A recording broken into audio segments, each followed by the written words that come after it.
This week we begin again another session on the teaching of the Mass. Last week, the first teaching sermon that I gave, I left with a question for you and I to consider. And that question was, why do we come to Mass? Why do we come to Mass? This weekend I'd like to develop this question to first look at how we come to Mass, to distinguish between the difference of watching the Mass as opposed to participating in the Mass. For most of us, watching others or watching things is a reality of our life. We watch TV, we watch a movie in a theater, we watch our children or grandchildren play hockey or other sports. We even watch our phones, waiting for the next ding, email, text, etc. If you think about it, many of us are trained to also watch the Mass as well. Most of us have learned from our parents that when we go to Mass, we are called to be quiet and to watch. Watch what the priest is doing. We are sometimes shushed by our parents. Shh. Or sometimes we are pinched when we're doing something wrong. Or it might even be the stare that a parent gives us. All to be able to say to us as children, pay attention, watch. Parents tell the children, watch the priest, watch the reader, watch the altar servers, etc. We are often trained to go to church as if we do going to a movie theater. We go quietly, we sit quietly, we eat quietly, although hopefully we don't eat here in this church. The whole emphasis of going to a theater, of course, is watching the movie. And if we don't really understand the Mass for what it truly is, then this is how we might think we need to do, which is just to watch the Mass instead of participate. And that's why most of us go to Mass the wrong way. We need to move from watching the Mass to participating in the Mass. And this is not necessarily anyone's fault. This is the way we've often been trained to come to Mass, to watch. And the Church has maybe not been the greatest at communicating how we're called to attend Mass. When we come to know why we do what we do at Mass, we realize that we should not be spectators who watch, but rather members who participate. So please allow me to use Canada's own famous sport, hockey, our national sport. When we go to a hockey game, we enter the stadium, we find our seats, we get ourselves ready, and then we watch the game. Yes, we might have the wave in the stadium, and we might have a common cheer, go Leafs, go Leafs, go, or something similar. But the primary reason we go to a hockey game is to watch. And why? Because we're spectators. But if we are one of the hockey players, we do not watch the game, rather we participate in it. You even hear coaches sometimes telling the players who are not on the ice, but are actually on the bench waiting to get onto the ice. We often sometimes hear coaches say, hey, get your head into the game. Your head is wandering. Get your head into the game. Even if they're sitting in the bench. Why? Because the coach is saying, at a split second, you need to go in there, or you need to pay attention to what's happening, who the players are, what their skills are. Keep your head in the game. But when we go to a hockey game, we also hope to experience certain feelings: joy, happiness, fellowship, sometimes sadness, anger. And it depends on how the game goes, and most often, if our team wins or loses. Imagine, if you can, what it would be like in terms of the feelings that all of us would have, or most of us, if the Leafs won the Stanley Cup. Then we could say, indeed, hell has frozen over. But watching a hockey game, does not change a person's life. You still need to go to work the next day or go to school. Still need to pay bills. If your marriage is on the rocks, watching a hockey game will not change that marriage. If someone is sick or has terminal cancer, no miracle happens with watching a hockey game. Our lives and our crosses we carry stay the same, doesn't change. But if we are a hockey player who participates in the game, then life can be changed for them just by participating in the hockey game. If a hockey player loses a game, it might mean he might be traded or sent down to the minors or maybe not able to make the playoffs. But if a hockey player wins the game, it might ultimately mean their name's on a cup. They're remembered for many years. Maybe they're given new contracts to play. The game matters for the players. In a similar way, when we go to Mass, if it happens that we go to Mass watching the Mass instead of participating in the Mass, not much will change. Tomorrow, all of us will go back to our schools or work. We still have our bills to pay. We still have our illnesses and crosses to carry. And there will be a temptation, if we only watch the Mass, to say those words, the Mass is boring, it's cold, it's uninviting, it's the same old thing.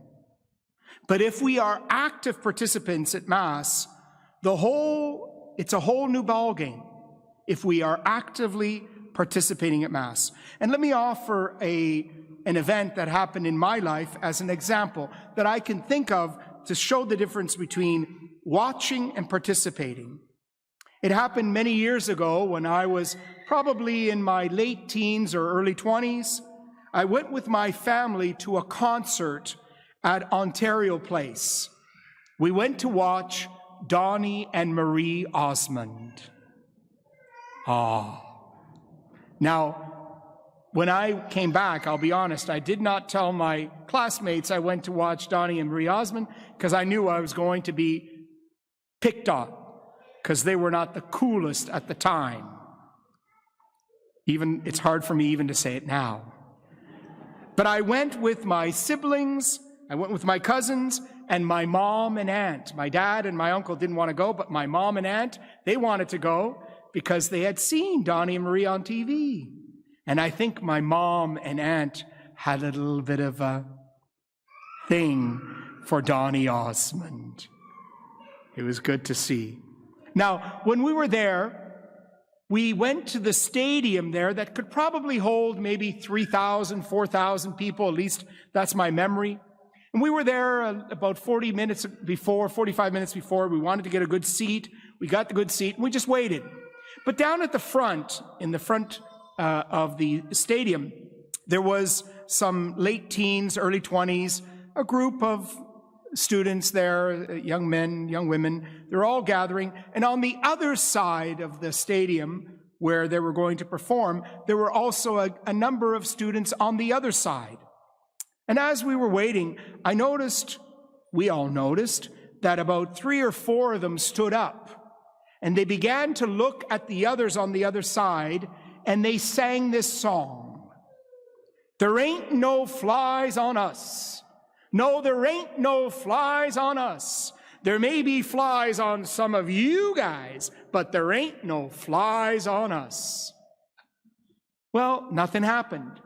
And then they did it again, and then a third time, and on the other side, those who were on the other side, some of them got up, and they began to say, there ain't no flies on us. And then from there, as people were still coming in, filling it up, they started talking to people around and says, join me, join me, join me. And where there was 3 or 4, now there was 10 or 15. And they all stood up and said, there ain't no flies. On the other side, they did the same thing to when, just before the end, when the Donnie Marie Osmond was supposed to come out, half of the stadium were standing. And I even had to have my mom and my mom and my aunt stand up because they were saying, no, I don't have to stand up. I said, Mom, you don't have to sing. Just stand up. You want to be part of this. It's us against them. And so we all got up and we did There Is No Flies on Us. And the half of the other side turned to us. It was amazing. I don't remember what Donnie and Marie Osmond sang that day. It was probably the oldies and goodies. Puppy love, puppy love. And I'm a little bit country and I'm a little bit rock and roll, for those who are old like me. But what I do remember is that experience. Why? Because I wasn't watching, I was participating. I was involved. I was there. If we come to Mass to watch, then we can expect people. If we come to Mass to watch, then we can expect people. We can expect ourselves to be saying, that was a good homily. Or, it was a terrible homily. I didn't understand a word he said. Or, the reader did a great job. Or, the reader read so fast. Or, the music was so inspiring. Or, the music was so difficult to hear.